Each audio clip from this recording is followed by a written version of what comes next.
Hi, it's Candy from Mosaic Moments. Today I want to show you a page I did on Colonial Williamsburg, and I used the star flower die. I also used a coordinating border die that you can buy to go with it, but I want to show you how we put together the star flower die here.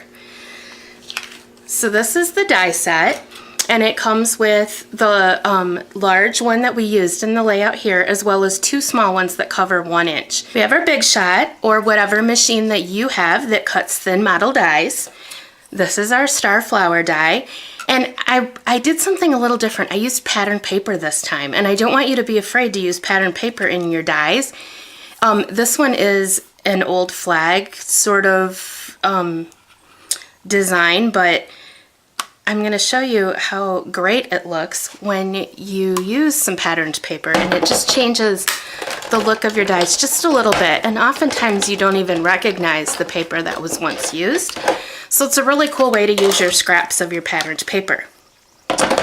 So this is going to give us our cut die here, and I'm just going to flip it over, and I'm going to use my tweezers just because they're handy to poke out the little pieces here.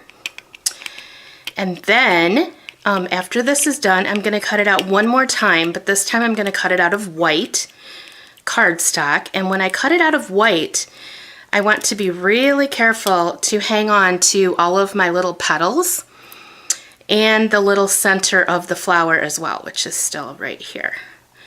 And those I'm going to cut out of white, and I'm going to run through my Xyron machine so that they're ready to go when we put the flower back together.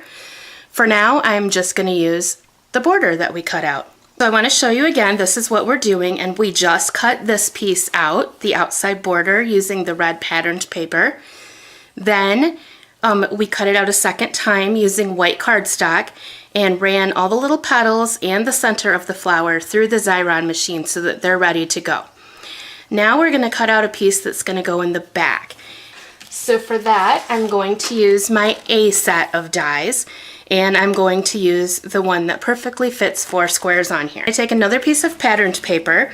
This is from the same collection. It's a really old 1776 collection from Reminisce, I believe. And I'm going to take my A die and put it on here, and then I'm going to crank it through.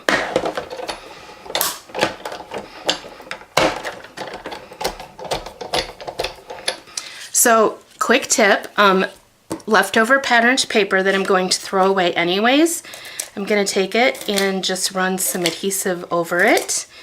That way whatever adhesive doesn't fit on here is just going to be on the scrap piece that we're going to throw away.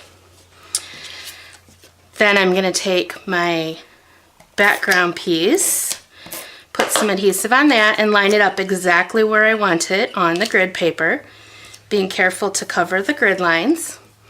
Then I'm going to take the star flower that I put some adhesive on the back of, and I'm going to line that up right over the top, and it fits perfectly.